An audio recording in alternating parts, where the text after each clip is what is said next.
მე მჯერა, რომ თანამედროვე მშენებლობა შეიძლება იყოს მსუბუქი, მარტივი, საინტერესო და იაფი. საკმარისია მას ოდნავ სხვა კუთხიდან შეხედო და ნათელი გახდება, რომ მცირე ნაგებობები აუცილებელი არ არის ისეთები იყოს, როგორადაც ჩვენ ვართ მიჩვეულები.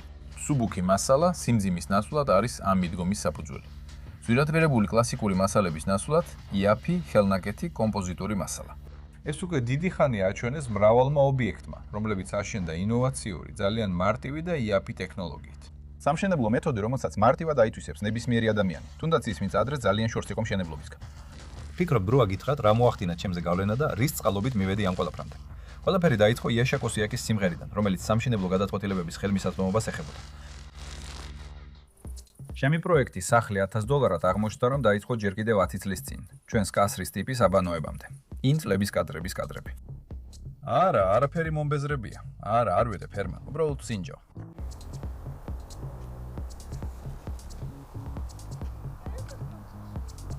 მე? არა. მალე მივხვდი, რომ ჩვენი ოჯახი ბლოგერობას არ არის მიდრეკილი. ბლოგერების ოჯახებში ბავშვებს მაშინვე იწყებენ ნერვიულობას, როგორც კი კამერა ჩაისწვება. უმცროსი ვაჟი ჰერმანი ყველაზე მეტად არ უყვარს გადაღება.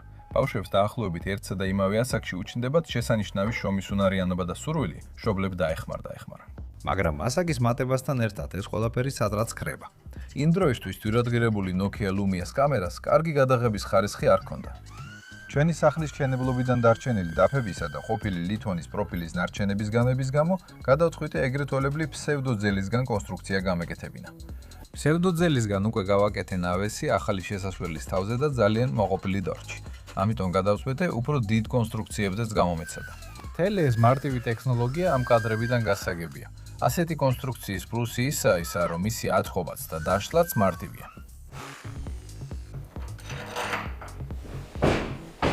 უკვე მაშინ ვცდილობდი გადამეღო, იმ დროის ცნობილი ბლოგერების მიბაძვით. ისინი ძირითადად უცნაურ რაღაცებს ირებდნენ. ჩვენ ვიწყებთ ეგრეთ წოდებულ სტალკერის თავშესაფრის აშენებას. ამიტომ მეც მეგონა, რომ ცოტა უცნაურობის დამატებით ნამდვილი წარმატების მიღწევა შეიძლებოდა. სტალკერის იმიჯი შემთხვევით არ ამირჩევია. ბაბუას საზღვაო პალტოში მუშაობა ძალიან უსახერხებელი არ აღმოჩნდა. ჩვენი გომელის რეგიონი ძალიან დაზარავდა ჩერნობილის ატომური ელექტროსადგურის ავარიისგან. ჩერნობილის გაუცხოების ზონა. ეს ბავშვური ლაბარაკია ჩვენს გაუცხოების ზონებთან შედარებით, რადგან ავარიის დროს ქარი სწორედ ჩვენსკენ უბერავდა. და რადიოაქტიური ღრუბელი, რომელიც შეიძლებოდა მოსკოვამდე მისულიყო, სწორედ ჩვენთან ჩამოაწვიმეს. როცა ქალიშვილმა მოისმინა, როგორ საუბრობდნენ პენსიონერები მარშრუტკაში იაშა კოსიაკზე, რომელიც ჩერნობილში აშენებს და ბახსულის, მივხვდი, რომ სტალკერის იმიჯზე უნდა დამესვა წერტილი. ამავე პალტოში ვიღებდი პირველ ვიდეოებს ბაღზე, მაგრამ გამიხარდა, რომ ინტერნეტი ყველაფერს მართავს. ასე გაჩნდა სუპერთექნოლოგიური და მარტივად დასაშლელი სახლის კარკასი $1000. კარკასი კლიმატურ და დროებით გამოცდებზე დავტოვე და რამდენიმე წლით ბანზე გადავერთე. იმ დროს გავაკეთე ჩემი პირველი ბანიც კასრის ფორმით და თვითნაკეთი ღუმელი ბანისთვის მეორადი პროფილისგან. მაშინ მეგონა, რომ ეს იყო ტექნოლოგიურობის მწვერვალი და სილამაზე. შეძენილიდან მხოლოდ ცოტა ნაჭედი ზოლი და ზომაზე დაპატარავებული თუჯის ცხაური გამოვიყენე.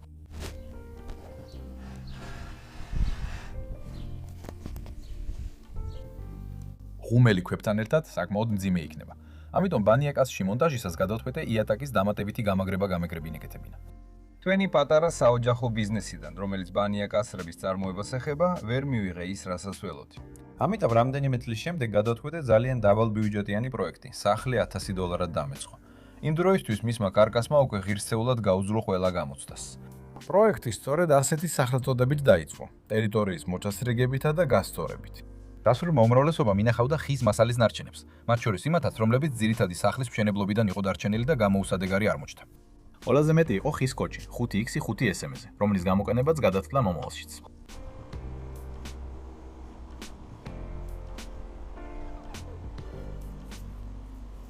კიდევ აბანოების ეპოქამდე ბრუსკისგან მოასწარი მსუბუქი, მაგრამ განძლე სტროფილური სისტემის აწყობა.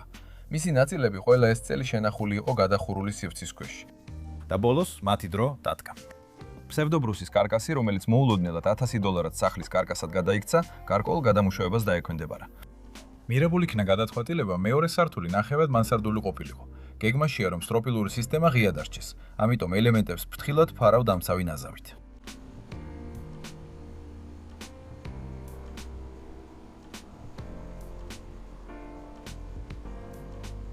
ერთ შეკრებილ კონსტრუქციას შაბლონად ვიყენებ და დანარჩენებსაც ვაწყობ.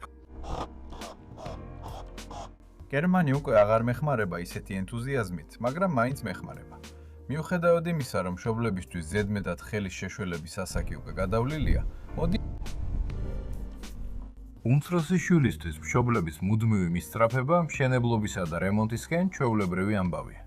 ამიტომაც მასში იმდენ ემოციას არ იწვევს, რამდენსაც მის ასაკში ჩემში იწვევდა, რადგან საბჭოთა წლებში მშენებლობა ნამდვილი გმირობა იყო.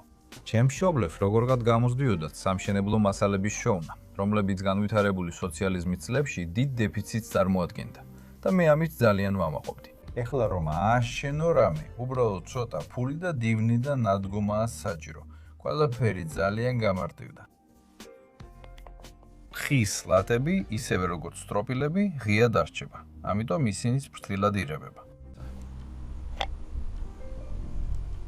აი ესეთი მოგრძალებული რაოდენობის ხის მასალა დამჭირდა ჩემი მსუბუქი ნაგებობისთვის, რომლის დაგეგმილი ფართობი სრულფასოვანი 50 კვადრატული მეტრია.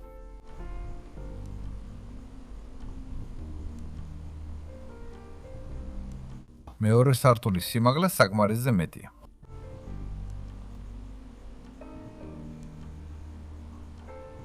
ზუსტი გასწორებისა და მთელი კონსტრუქციის დროებითი სიმტკიცისთვის გადავწყვიტე სპეციალური გამჭიმები გამომეყენებინა ძალიან თხელი პროფილის მილისა და ხრახნიანი შპილკებისგან.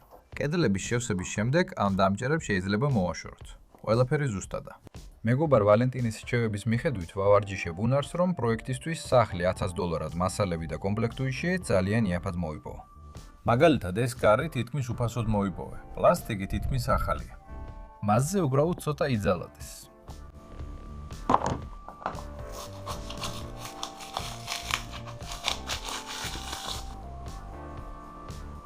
თუ ვიცით ყუთის ზომა, შეგვიძლია ფრონტონის ჩარჩოს საყრდენების განსაზღვრა.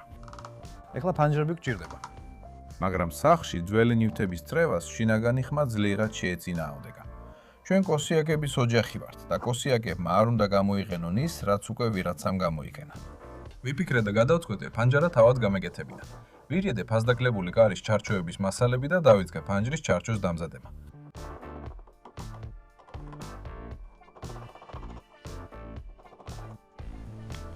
ძალიან მარტივი დამუშავების შემდეგ, ხერხით და ჭრაკით, დეტალების შეერთება ავეჯის სამაგრებით ძალიან მარტივი აღმოჩნდა.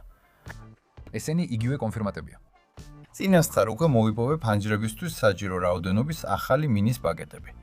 მინის პაკეტები ძალიან იაფად ვიყიდე, რადგან ისინი იყო ფანჯრების დამამზადებლების საქმიანობის შედეგი, რომლებმაც ჯერ კიდევ ვერ ისწავლეს სახაზავის გამოყენება. ანუ მინის პაკეტები ზომებში არასწორად იყო დამზადებული.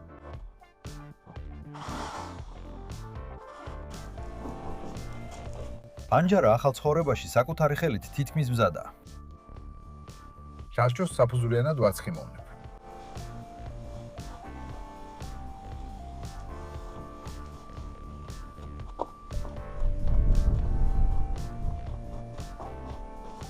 გაგრძელება. ვაცხიმოვნებ მინის პაკეტს. სილიკონის ჰერმეტიკს უხვადუსვან და მინის პაკეტს ვაწებებ. ამ მომენტში ვიგრძენ, რომ ეს ვიდეო მილიონ ნახვას მოაგროვებს. ანუ, თუ გადავირებ ვიდეოს ასეთი ფანჯრის დამზადებაზე, ის აუცილებლად უნდა დააგროვოს არანაკლებ მილიონი ნახვა. და ეს ჩემთვის როგორც ბლოგერისთვის ჯერ არნახული წარმატებაა. ჯამში მილიონიან წარმატებას მხოლოდ ჩემი ვიდეო კოპალცებზე მიაღწია და ისიც როცა მოიპარეს და სხვების უფრო პოპულარულ რესურსები ატვირთეს. იმ დროისთვის უკვე მტკიცედ გადავწყვიტე, რომ DIY ბლოგერი გამხდარიყავი. ამ ფანჯრის შესახებ ბუნებაში უკვე მონიშნა გავაკეთე და მუშაობა გავაქცელე. რამდენიმე ესეთი ფანჯარა გავაკეთე, მათთვის საჭირო ღიობები უკვე ცნობილი იყო და ამით შევძელი ფრონტონის კარკასის დასრულება და მისი გარე მოპირკეთება. მაგრამ ხომ შესანიშნავი ფანჯარაა. ზაფხულის სითბოთი სარგებლობისას კიდეც ვცადე ეპიზოდის გადაღება. თითქოს ჩემს მზა ხელნაკეთ სახლში ვზივარ, აი ჩემს ხელნაკეთ ფანჯარასთან. მყავს მეგობარი, რომელიც თეატრისა და კინოს მსახიობია. მაგრამ მისი მეგობრული რჩევებიც კი ვერ მეხმარებოდა კამერის წინ ბუნებრივად ყოფნაში. მაგრამ ყოველთვის მინდოდა და ეხლაც მინდა რაღაც უთხრა ამ სამყაროს. ამიტომ გრძნობდი თავს რეჟისორად და სცენარისტად, რომელსაც არსებული გარემოებების გამო საკუთარი თავი უწევდა მსახიობად გამოეყენებინა. ზოგიერთი პროგრესი მხოლოდ ჩემი ვიდეოების გახმოვანებაში შეინიშნებოდა. ხანდახან კი ჩივიან, რომ მიკროფონი ცუდი მაქვს. იაშა კოსიაკი, რომელიც ხან საბჭოთა ხელისუფლებას თანაუგრძნობდა, ხან კაპიტალისტებს, ხანაც ყველას ერთად ლანძღავდა, როგორც ჩანს, ინტერნეტში არც თუ უსარგებლო იყო. როცა მესამე ხარისხის ფიცრისგან დამზადებულ ნედლეულს ვღებავდი, რომელიც კარგა ხანს იყო გადადებული ბეღელის უკან სახურავის ქვეშ, ნელ-ნელა ხვდებოდი, რომ ხე საუკეთესო სამშენებლო და მოსაპირკეთებელი მასალა არ არის. ხის მასალას ხანძლივი მომსახურებისთვის საფუძვლიანი დამუშავება სჭირდებოდა. და თუ თავად დამუშავების საშუალებებზე შეიძლება სერიოზული ეკონომია გააკეთო, როცა თვითონ ამზადებ, შრომატევადობა მაინც რჩება. გარდა ამისა, აღმოჩნდა, რომ მზა, წინასწარ მორგებული დეტალებისგან კონსტრუქციების აწყობა ბევრად უფრო სწრაფია, ვიდრე ყველაფერი ადგილზე მორგება. ეს იგივე აჩვენა გამოცდილებამაც, რომელიც აბანო კასრებზე მივიღე. ამიტომ სერიოზულად დავფიქრდი ასატყობ სახლზე. ანუ სახლის კომპლექტებზე, რომლებიც საწარმოში მზადდება. მზა კონსტრუქტორები, მოზრდილებისთვის, მშენებლობის მოყვარულებს მნიშვნელოვნად გაუადვილებს საკუთარ საცხოვრებლამდე გზას. რადგან ამ კარკას იმ მომენტისთვის უკვე რამდენიმე წლის გამძლეობა ჰქონდა, საჭირო გახდა მისი დამატებითი დაცვაც.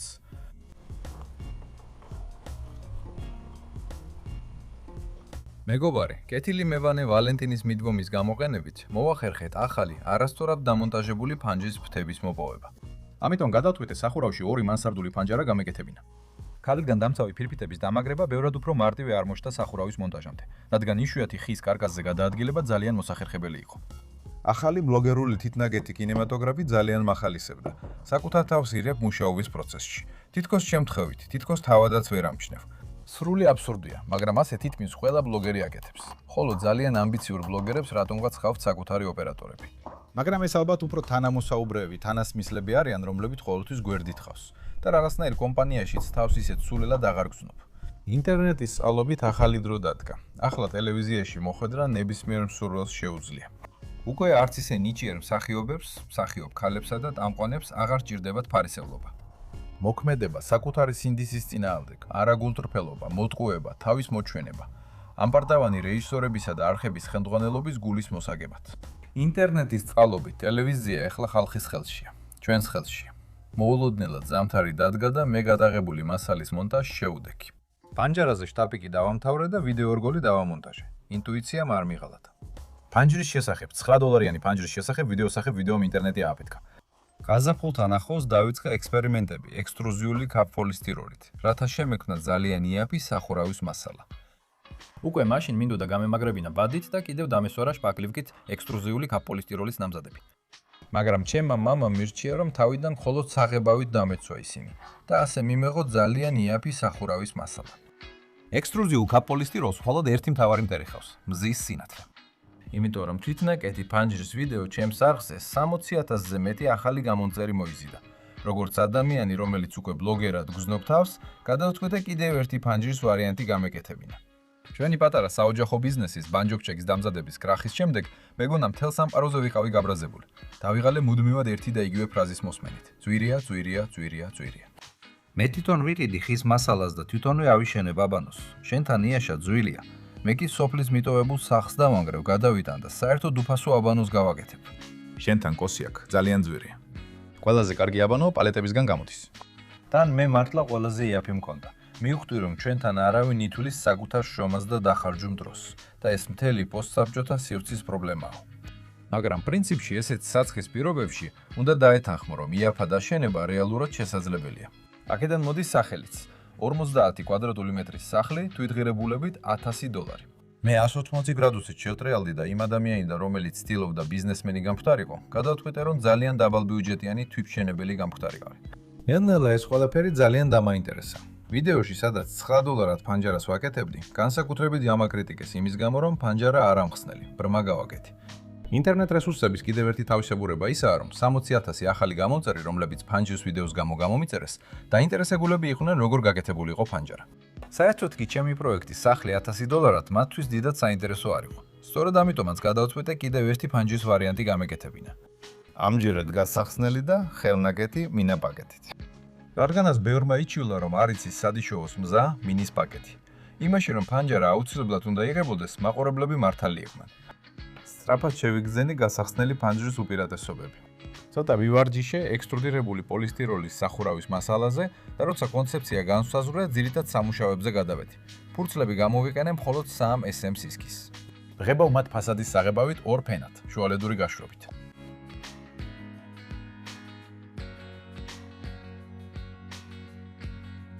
შემდეგ ფურცლებს ვაწებებ ზოლებად, თითო 2-2 სახურავის კალთის სიგრძეზე. ეს მხარე სამწებოვან ზოლს ვაწებებ ხის კოჭს. გამოვიყენე ყველაზე იაფი ექსტრუდირებული პოლისტიროლი. ამიტომ ესეთი კოჭის გარეშე დიდი რისკი იყო, რომ ესეთი ინოვაციური სახურავის ზოლი გათხდებოდა. სახურავის ნამზადები ობრეშოტკაზე იკვრებოდა წებოვანი ქაფით. და დამატებითი სანდოობისთვის თვითმცრალებით წებოვან კოჭებზე გავლით. ყველაფერი მარტივი და ადვილია. რა არის ექსტრუდირებული პოლისტიროლი? ბავშვობიდანვე ვიცოდი. ჩვენ მას ვატარებით ექსტრუდირებული პოლისტიროლის ხუნგებთან ერთად სამხედრო გაზ 66-ისთვის. ის მათში თბოიზოლაციისთვის გამოიყენებოდა. აი ეს ექსტრუდირებული პოლისტიროლის სიმკიცით ძვლის მსგავსად იყო. დაარტყა და ის ზარივით ჟრერს. ჩვენს მხარეში ხუნგოვის წარმოების ექსტრუდირებული პოლისტიროლი თითქმის ყველა მეპატრონეს ჰქონდა, მიუხედავად იმისა, რომ არსად არ იგდებოდა. მისგან სეპტიკის თავსახურებსაც კი ამზადებდნენ. თანაც ყოველგვარი დამატებითი გამაგრების გარეშე. გულწრფელად რომ თქვა, როცა ამ სახურავზე ვფიქრობდი, მეგონა რომ ეს მასალა ახლაც დაახლოებით ასეთივე იქნებოდა, მაგრამ ასე არ არის. თანამედროვე ექსტრუდირებული პოლისტიროლის ფურცელი სულ 9 კილოგრამს იწონის. ფურცლები იმდენად მსუბუქია, რომ მუდმივად რამით უნდა დააწვინო, თორემ გაფრინდებიან კიდეც მსუბუქი ნიავისგან. სულ 9 სახურავია დაფარული, მაგრამ სიცხეში კარგად იგრძნობოდა, რომ მის ქვეშ ჩრდილი გრილია. სულაც არ გავს იმ ჩრდილს, რაც გახურებული მეტალოკრამიტის სახურავის ქვეშავის ქვეშაა. მუშაობა მეორე ქარისგან დამცავი ფენის დამაგრებამდე მივიდა. პროექტის სახლი $1000 არხზე, გაშუქების თვალსაზრისით მომეწონა იმით, რომ ეს პრაქტიკულად შეუზღუდავი თემების რაოდენობა ახალი ვიდეოებისთვის.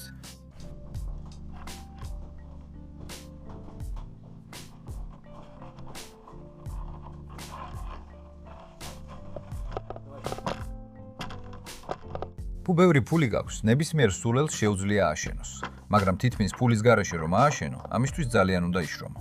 ამ ეტაპზე საქმეში ჩაერთნენ ადამიანები სხვა შეხედულებებით.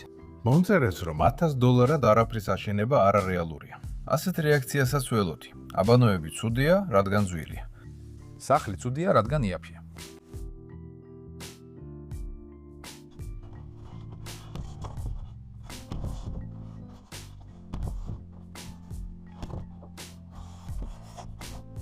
მაშინვე თბილი სახურავია, რომლის თვითღირებულება მხოლოდ $2.5 კვადრატულ მეტრზე მზადაა. თანაც მთლიანად ახალი მასალებითაა გაკეთებული და არა მეორადით. ყველაფერზე ჯამში $100-ზე ნაკლები დაიხარჯა.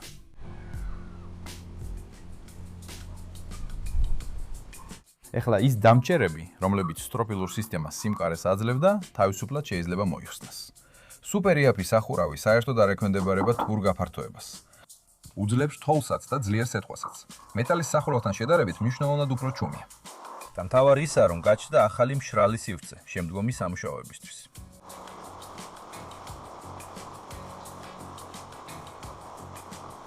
ვიდეოდან სადაც ნაჩვენებია თვითნაკეთი გაღებადი ფანჯარა, ორმაგი მინის პაკეტით, რომელიც მთლიანად დანადრარების გარეშეა გაკეთებული, კიდევ 20,000-ზე მეტი ადამიანი გამოიწერა არხზე.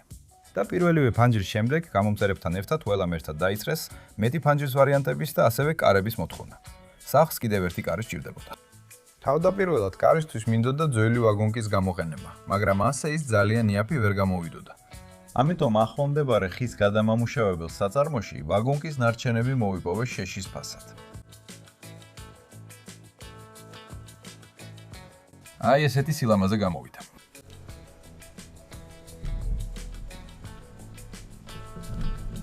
კიდევ ერთი ზამთარი გავიდა და კონსტრუქცია უკვე სახურავით განაგრძობდა გამოცდას. ასეთ მდგომარეობაში სახლი მართლაც სტალკევის თავშესაფარს გავდა. მიწიდან ამაღლება კარგად უშლიდა ხელს საცხოვრებელში ყოველგვარი რადიოაქტიური ბოროტების შეღწევას. მაგრამ რადგან ეს სახლი დაპირებული 50 კვადრატული მეტრია, პირველ სართულს მაინც სჭირდება კედლები. ქვემოთ ისევ დაგროვდა ნაგავი. ადრე ამ ადგილას ფარდული იდგა. მეგლისგან დარჩა საძირკველი, რომელიც როგორც მოხდათ, ისე დაწყობილი ბეტონის ბლოკებისგან შედგებოდა. საძირკვლის ერთი მხარე საერთოდ წითელი აგურით იყო გაკეთებული. ამ ბლოკებზე დავამაგრეთ ჩასაშენებელი სამაგრები, რომლებზეც ეყრდნობა კარკასის საყრდენები. და რომ ეს საძირკველი თავიდანვე არ ყოფილიყო, ყველაფერი უფრო მარტივი იქნებოდა.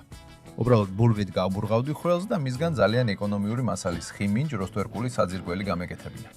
ძველი ფარდული საძირკველის წესრიგში მოსაყვანად მეტი ძალისხმევაა საჭირო, მაგრამ რაც გვაქვს, ის გვაქვს. ძალიან იაფი მოდერნიზაციისთვის საძირკველის გასამაგრებლად გადავწყვიტე სამშენებლო ნარჩენები გამომეყენებინა. ბოლო დროს ჩვენი მთავარი სახლის კიბეს ვაკეთებდი თავიდან და ამ ნარჩენების საკმარისი რაოდენობა მქონდა.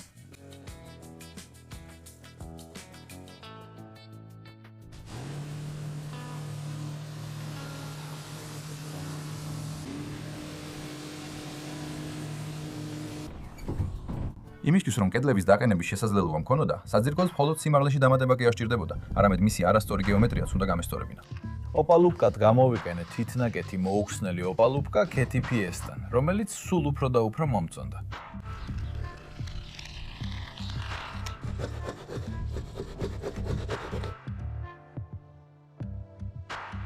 სწრაფად მივხვდი, რომ სამშენებლო ნარჩენების გამოყენება ეგრეთ წოდებული სიამოვნებაა. საძირკვლის ნახევარი სამშენებლო ნარჩენებით დავასხი.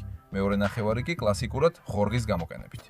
ნარჩენებით ეკონომია მცირეა, რადგან ცემენტზე ზედმეტი ხარჯია. კრიტიკას მშვენივრად ვირებ იმასთან დაკავშირებით, რომ მთელი მშენებლობა ძალიან გაწელილია დროში. მაგრამ დაწესებული უკიდურესი ეკონომიის პირობები არ მაძლევს საშუალებას სწრაფად ვიპოვოს საჭირო გადაწყვეტილებები. სანამ სხვა რამეზე ვფიქრობ, მახსენდება შემდგომი გადაწყვეტილებების ვარიანტები. სწრაფად სახლის აშენება, მაგალითად $1,000,000 შეიძლება, მაგრამ $1,000 სწრაფად სამწუხაროდ არ გამოვა. სწრაფად არ გამომდის, რადგან ამ საქმეში მე პიონერი ვარ. ხოლო მათ ვინც უკვე მოფიქრებულ და ჩემს ვიდეოებში შემუშავებულ, ან ჯერ კიდევ მოუფიქრებელ მეთოდებს გამოიყენებს, ბევრად უფრო სწრაფად უნდა გამოუვიდეთ. შემდეგ სერიაში ბოლოს და ბოლოს გამოჩნდება სუპერ მატერიალი, რომლისგანაც გაკეთდება პირველი სართულის კედლები და კიდევ ბევრი რამ. არხის მხარდაჭერა შეგიძლიათ ბუსტის სერვისის საშუალებით. მული ვიდეოს ქვეშაა. იაშა კოზიაკის სიმღერების მხარდაჭერა ასევე შეგიძლიათ YouTube-ზე, სპონსორობის ღილაკის საშუის საშუალებით.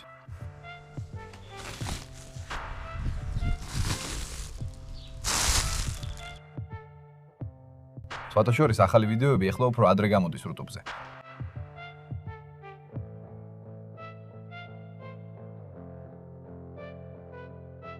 ეხლა კი მინდა გადავინასვო დღევანდელ დრეში, 2025 წლის დეკემბერში. არხი იაშა კოზიაკის სიმღერები ნომინირებული იყო 2025 წლის საუკეთესო DIY ბლოგერის ჯილდოზე 2 ნომინაციაში: DIY განმანათლებელი და რესურსების მსველი. გამარჯვებულები გახდნენ არა ისინი, ვისაც ყველაზე მეტი გამონწერი ხავდა, არამედ ისინი, ვისაც ყველაზე აქტიური აუდიტორია ჰყავდა. DIY განმანათლებლის ნომინაციაში ვერ გავიმარჯვეთ. გაიმარჯვა ყველაზე ძლიერმა. ლევსი! აი ყველაზე საშიში ისაა, როცა რაღაცაზე მობილურის პროცენტები სწრაფად იწურება. და რესურსები საუკეთესო დამხმელი. დება! არხი! იაშა კოზიაკის სიმღერები! მადლობ და ეს სერტიფიკატი 100,000 რუბლის ოდენობით ბრენდის ერმინ ლიბისგან. ჩუქნით! და რესურსების მსვლის ნომინაციაში გავიმარჯვეთ. ამიტომ დიდი მადლობა ყველას, ვინც ხმა მისცა სახალხო კენჭისყრაში და მხარი დაუჭირა რესურსების მაქსიმალურად შემნახველი მშენებლობის მეთოდებს. ეს ჯილდო გვაძლევს თავდაჯერებულობას, რომ სწორ გზაზე ვართ. სამი წინა სერიის მულებს სუპერ მატერიალამდე გზის შესახებ ამ ვიდეოს ქვემოთ დაგიდოვებთ. თუ არ გინახავთ და გაინტერესებთ, ნახეთ. და თქვენ ყველანი დღეს აქ სამუდამოდ დარჩებით. თქვენ ხაფანში ხართ! თქვენ ყველა აქ მოგიწვიეს. პრემიის დაპირებით მოგიზიდეს. მაგრამ დღეს აქ დარჩებით. როცა ჩვენს ხელებს ვერაფერი აჩერებს, როცა ისინი რაღაცას აკეთებენ, რაღაცას ქმნიან. და მას ვერავინ ჩაანაცვლებს გზაზე ინტელექტი.